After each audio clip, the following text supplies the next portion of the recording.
And when you think about when this film came out in 1962, this is like the height of the civil rights movement. And it was a very important film that my mother wanted me to see. And I remember telling me, that's Brock Peters. And I've always liked the film, so when you gave me the opportunity to depict one, I chose this. Great performances, The Source, a great novel by Harper Lee, no relation. And the great, magnificent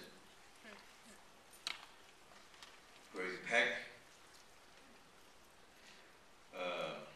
Robert Duvall's first film. A great score by Elmer Bernstein.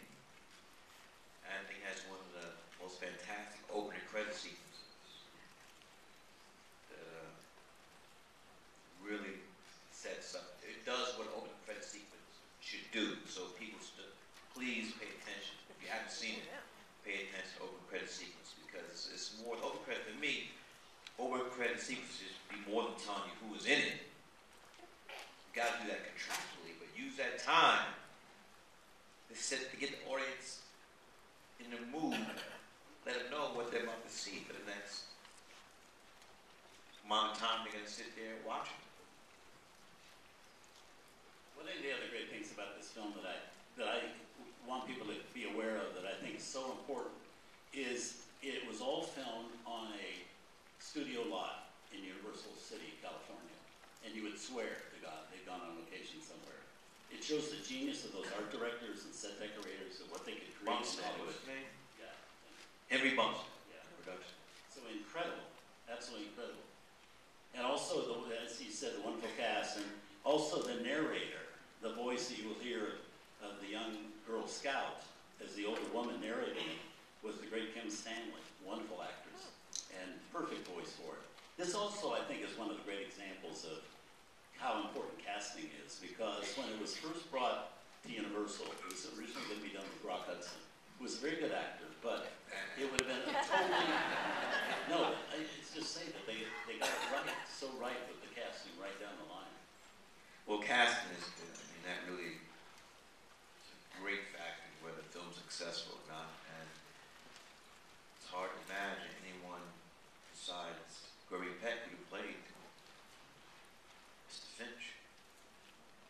One thing that fascinated me when we met and talked about the 4 movies you picked, and seeing what's going to be on in July, is that you're such a movie fan, and you always were a movie fan. Well, I wouldn't say I was a movie fan. I mean, went to a lot of movies. My mother she was a cinephile, so she was the one that dragged me to films. I mean, my introduction to Scorsese, she took me to see Mean Streets.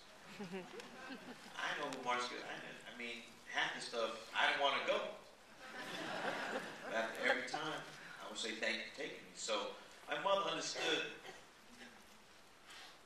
She didn't know what her children would become, but she knew that she exposed. I mean, growing up here in New York City, we lived in Brooklyn. I mean, she was dragging me to museums, plays, movies, all types of stuff. So that's where now I can look back and see that's where the seeds were planted, you know, for me to be a filmmaker. But growing up, I had no idea I wanted to be a filmmaker. I didn't even know people made films. You just went to the movie theater and watched it.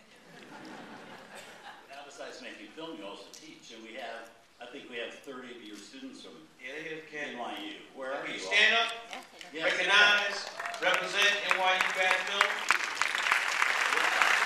Yeah, more than that. Yeah, more tickets than that. I know we got the tickets. Let's see it tomorrow. Thank you for being here. We're thrilled to have you here. Now, we're going to get some questions from you guys. We have